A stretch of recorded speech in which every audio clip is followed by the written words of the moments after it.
तिवारी मिश्रा। आज हम देखेंगे कुछ क्वेश्चंस जो रिलेटेड हैं टीचिंग मेथड से। पहला क्वेश्चन है, विद्यार्थी की पहली भाषा का उपयोग किए बिना विदेशी भाषा सिखाने की विधि वह कौन सी विधि है? जब हम बच्चों को बिना किसी विधि के सिखाते हैं, विदेशी भाषा सिखाते हैं, तो इसका आंसर है क्लासिकल मेथड होगा या फिर grammatical translation method, old method और डायरेक्ट मेथड। तो इसका सही आंसर क्या होगा? इसका सही आंसर होगा प्रत्यक्ष विधि यानी कि डायरेक्ट मेथड। ये इसका सही आंसर है।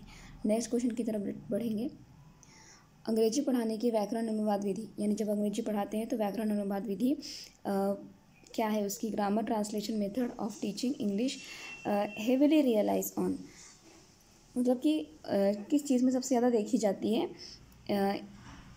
ग्रामर ट्रांसलेशन मेथड पढ़ाते वक्त इंग्लिश का?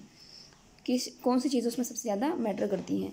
Meaning focused teaching, form focused teaching, direct teaching as strategy of the learning, language use as the main focus. तो इसका सेकंड सही आंसर है form focused teaching, because grammar teaching में हम सबसे ज़्यादा फॉर्म को इम्पोर्टेंट देते हैं कि सब्जेक्ट वर्ब कहाँ पे सेटल होना है, इस तरीके की चीज़ों को हम फोकस करते हैं, इसलिए इसका सेकंड सही आंसर है।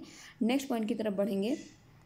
कहानी सुनाने के सत्र के बाद विद्यार्थियों को कहानी के अंत बदलने के लिए कहा जाता है। इससे शिक्षार्थियों को मदद मिलेगी। किस चीज़ में मदद मिलती है? Becoming imaginative and creative, understanding grammar better, develop library references, evaluate the teachers, organisational. तो इसका सही आंसर है फर्स्ट, क्योंकि बच्चों की कल्पना शक्ति और उनकी जो थिंकिंग प्रोसेस है उसमें इंक्रीमेंट होती है, इस वजह से उसे इस तरीके से विधि उसकी प्रेजेंट की जाती है।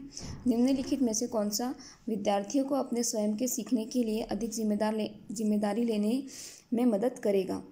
क्या मदद करता है सबसे ज़्यादा? Which of the following will help learner take greater responsibility for their own learning? खुद की लर्निंग में उन्हें रिस्पॉन्सिबिलिटी लेने में कौन सी चीज़ सबसे ज़्यादा मदद करती है? तो submissive assessment, supervised reading sessions, control writing task, peer assessment. तो इसका सही आंसर क्या होगा? बच्चों में पीयर असेसमेंट वाली जो क्वालिटी है, इस जिम्मेदारी को सबसे ज़्यादा बच्चे को लेने में मदद होती है कि बच्चे एक दूसरे का सहयोग करके कैसे अपना काम को पूरा करें। नेक्स्ट पॉइंट की तरफ बढ़ेंगे। वरिष्ठ स्तर पर पढ़ाने का क्या तरीका होना चाहिए? किस तरीके से बड़ी क्लासेस में पढ़ानी चाहिए? द्विभाषी पद्धति, bilingual method, structural approach, library activity और ऑल ऑफ द अबो। तो ऑल ऑफ द अबो इसका सही आंसर है, क्योंकि ये सारी चीज़ें बड़े बच्चों के लिए सही होती हैं। नेक्स्ट क्वेश्चन की तरफ बढ़ेंगे। अनौपचारिक शिक्षण पद्धति का उद्देश्य है? क्या उद्देश्य होता है अनौपचारिक पद्धति का? The informal teaching method aims to teach incidentally by relating to textbooks, composition and translations, explain rules with example practice, या फिर teach with rules and provide examples at the end of the topic, teach grammar as per its page usage।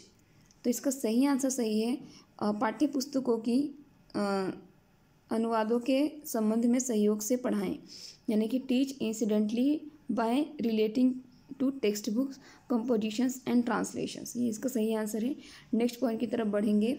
शिक्षण की पारंपरिक पद्धति, translation method of teaching emphasis on, किससे ज़्यादा महत्व देती है शिक्षण की पारंपरिक पद्धति?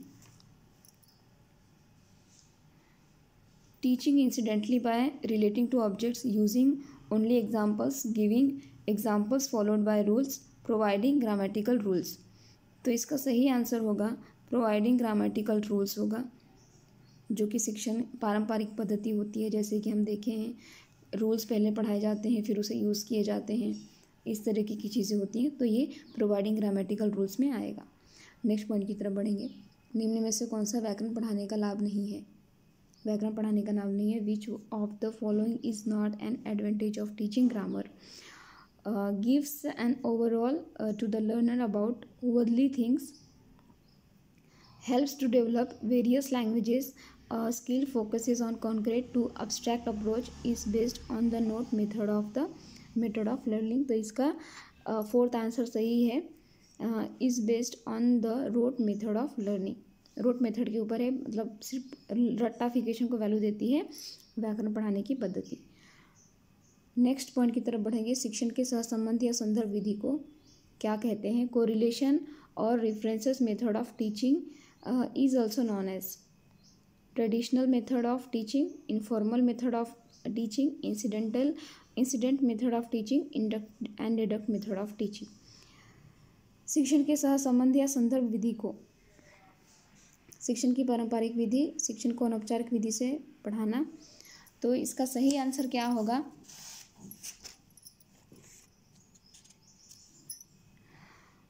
कोरिलेशन और references method of teaching is also known as. Correlate करके पढ़ाना है एक दूसरे से, ट्रेडिशनल मेथड में तो नहीं आएगा। इनफॉर्मल मेथड हो सकता है, इंडक्टिव एंड डिडक्टिव मेथड दोनों में अलग अलग चीज़ें आएंगी। इंसिडेंट मेथड ऑफ टीचिंग नहीं, तो इसका सेकंड ही सही होगा, informal method of teaching. Next point की तरफ बढ़ेंगे। अगर 9th क्वेश्चन गलत है तो आप मैसेज में ज़रूर करिएगा। उच्चारण सीखने की विधि, मेथड ऑफ टीचिंग, प्रोनाउंसिएशन किस में सीखी जाती है? Imaginative method, subsidiary method, phonetic method और ऑल ऑफ दी अबव। तो फोनेटिक मेथड इसका सही आंसर है, जिसमें हम स्वरों के बारे में सीखते हैं।